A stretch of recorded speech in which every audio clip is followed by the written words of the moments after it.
buried that one. That was all swish. Got to get a hand in her face. 28-20. Cougars with the lead.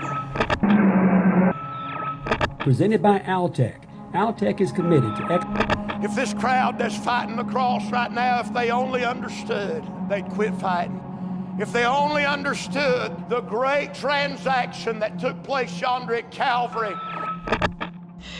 All right, so yeah, let's get a look at today's headlines. So one of the big stories that's a real talk around our area is this large lit cross in Burnsville over in Yancey County. There's some speculation that taxpayer money was being used to maintain it and to keep it lit. So our News 13's Hannah McKenzie looked into that yesterday.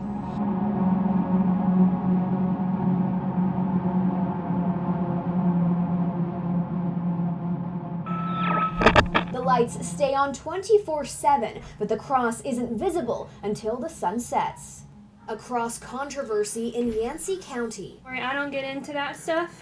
I try to stay neutral. Standing well over 100 feet tall, attached to a fire tower atop a mountain, this cross now beaming over Burnsville, the talk of the town.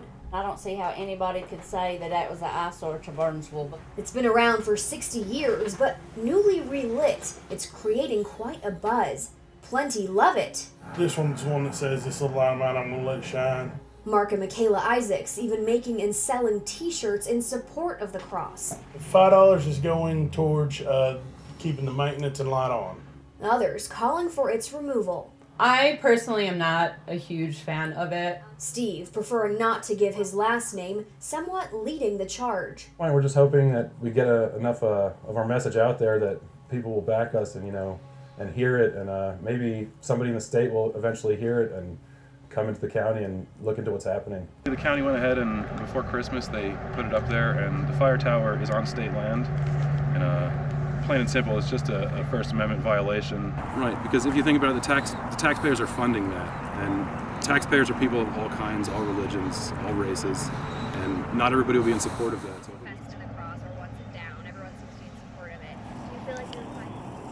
Can you bleep her name? We can't bleep names. If you don't want me to use your name, I just won't use your interview. It's up to you.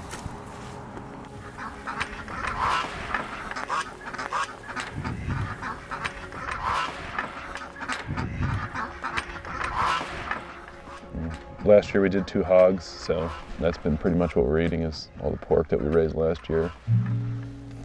Yeah, I got 2 deer this year, so we've been eating a lot of venison also, a lot of stew. Do you want a chair? Yeah. My name's Steve. I've lived here about 4 to 5 years now. We discovered Burnsville when we came down to visit my wife's parents. They live about an hour east of here. Bought some property up here in Burnsville and moved up here. For a living, I do carpentry, and I build houses, all kinds of different weird stuff. Do trailers and tiny houses and furniture. Regular houses, a lot of finish work. We had seen this light as we were coming down 19, just in the clouds. It was a really overcast day. We didn't really know what it was. Within that week or so, we saw people posting online, just asking general questions about when it's going to turn off and who's paying for it and who put it up there. And after that, it kind of just spiraled out of control. There was a lot of people saying stuff that was, kind of hateful and not the nicest things. And there's a couple of us that started talking, and I decided to go ahead and make the group just to kind of get a feel for how many people didn't really like it up there and had those questions about who was paying for it and whose property it was on. The feedback when people saw that page was up there, it wasn't the greatest.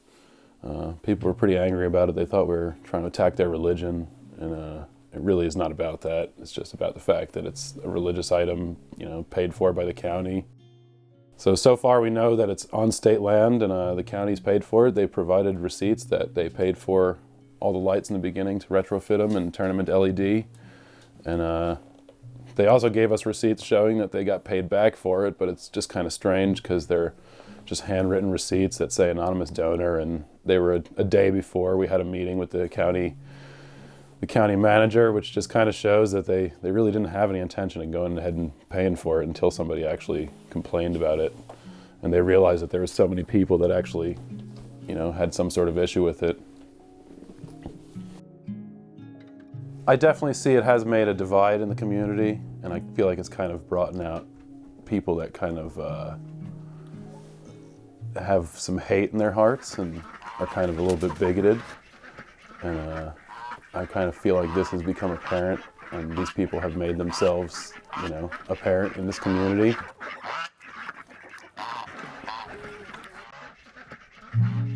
It is the South. There's always been a very big cultural divide here, and people have always been, about their rights and about the way things are. But there's 320 something million people in the country, and people aren't going to stop coming here.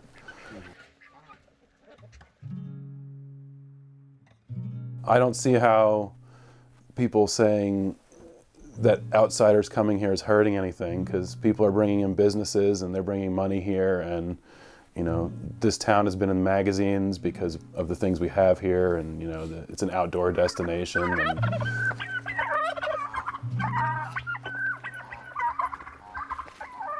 it just doesn't seem very hospitable for people to tell people that are from outside here to go back to where you came from and that you don't belong here, when I think it really has made a change for the better in this community, even since we moved here, and since we first came here 5 years ago and saw this place, it's become a totally different place than it was back then. So in the next 5 years, I can only imagine, how much more it's gonna change.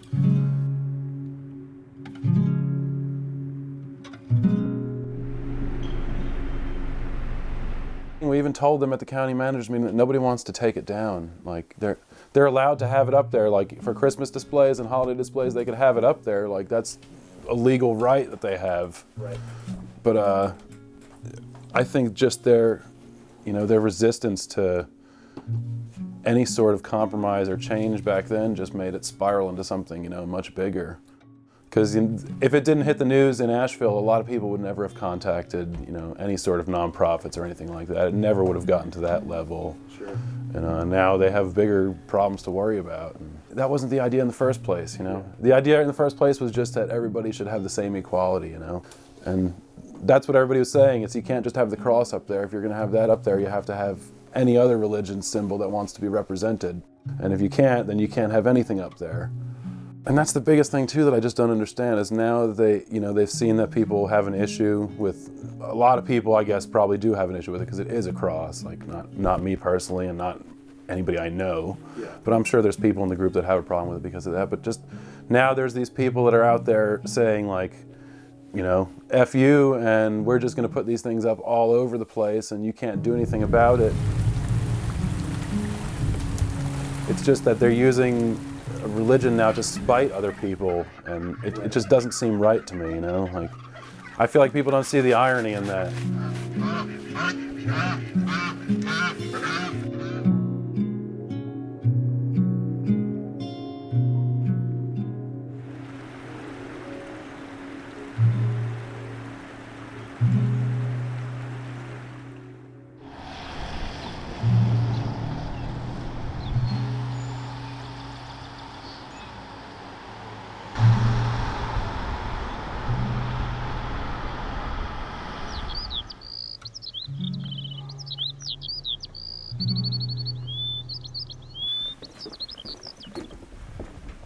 The conversation about the cross is actually bringing to the forefront a lot of the issues that we've had. For some time, we've had the us against them, the locals versus outsiders.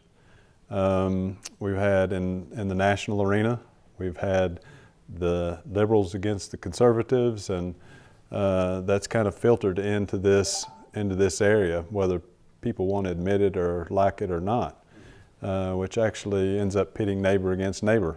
It makes no difference where you're from. It makes it really difficult sometimes to have a civil conversation about things that really need to be done. because people want to have ownership and control of the narrative. So we try to remain neutral as much as we can on the hub and work to find solutions and prosper everyone.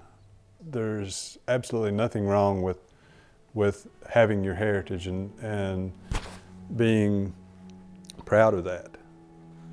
So I don't think that's anything to apologize for. But the manner in which you defend it is what becomes part of the issue. When someone else comes in from out of the area and says, hey, you know, why are we doing this or why are we doing that? Then it's go back to where you came from. Being a Christian myself, it doesn't really offend me, but I'm also not going to stick a stake in the ground and be aggressive and vicious towards someone else just because they don't necessarily agree with what I see as a comfort. It's quite a mess, actually. Yeah.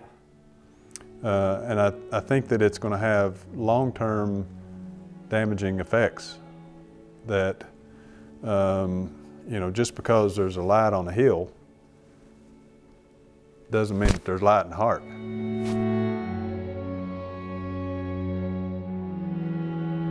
The other thing I want to tell you, which I thought was kind of disturbing, it just pisses me off, to be honest with you.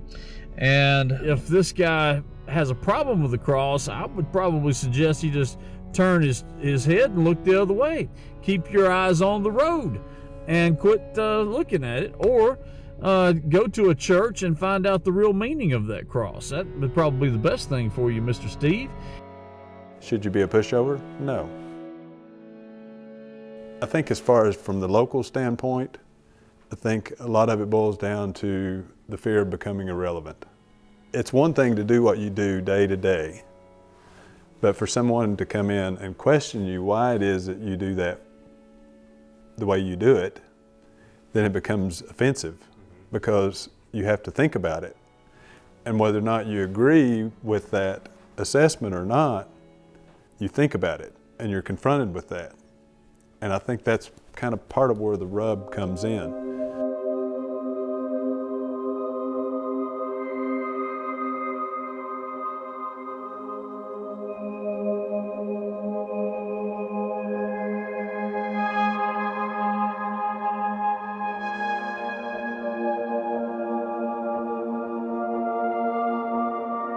Me and my friend would go to church. Me and him was sitting on the front row, and I remember it like it was yesterday. I was sitting there, and you know, just started crying. Just got to thinking about, you know, and me and him had talked about it and stuff. And I forget what the preacher preached on that day, but the conviction was all over me, and I was just sitting there vibrating. And he leaned over and he said, "I'll go to the altar with you if you want me to." And that's all it took. And I remember running in there and telling Mama, I felt like my feet wasn't hitting the ground. I felt like I was afloating. And I remember that feeling all day. I just felt like I was levitating in a way that God had just filled me up.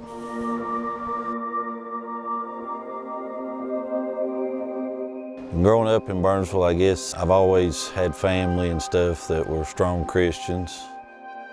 I'd been around, I guess, church all my life. We didn't go to church a lot when I was younger. My mom and dad didn't go a lot. We most of the time went riding around. But I'd known about God and everything. My grandmother and grandfather both was real strong Christians, and we worked tobacco. I mean, Yancey County's just always been a strong Christian-based community. I've always had that in my life. And after I got saved, God just kind of took over, and He done some pretty amazing things. And one of the things I always asked God for was to give me a good wife and a good family, and have a nice place to live with a view. He's truly more than blessed me beyond compare with all three. So.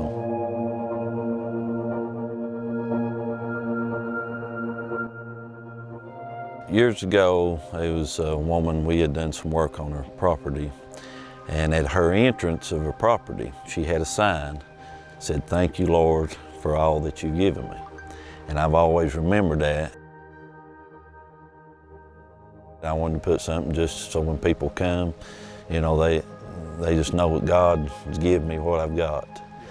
And then all this kind of controversy with the cross had been going on for the last little bit. And it's just like God said, you know, why don't you put a cross up so everybody can see it and maybe be encouraged. And that's the reason I've done it.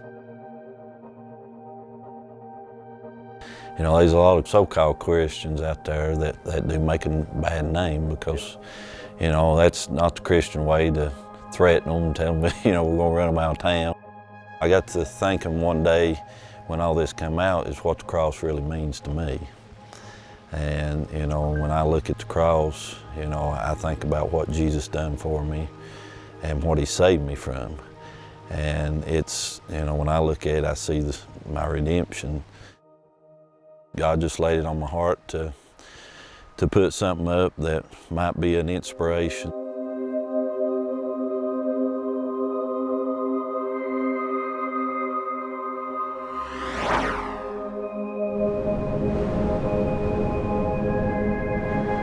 One thing that got me, it was probably about 15 or 20 years ago, and I'd seen this guy walking many times on the road.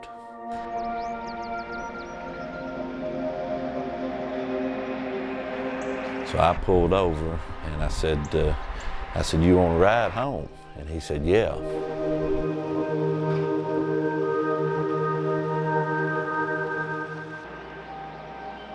And the whole time God was saying, talk to him, you know, witness to him. And I sat there the whole time, talked about the weather, talked about everything in the world, and just did not get the gumption to say what God wanted me to say to him.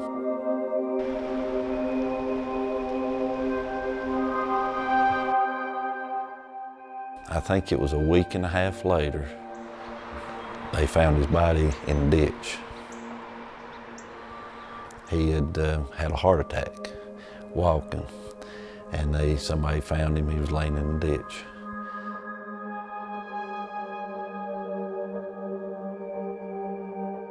You know, God's used that many times in my life. You know, don't let that opportunity pass you by. I wanted you to witness to him. I wanted you to talk to him and make sure his soul was where it needed to be, and you didn't. You never know. And, you know, only God knows.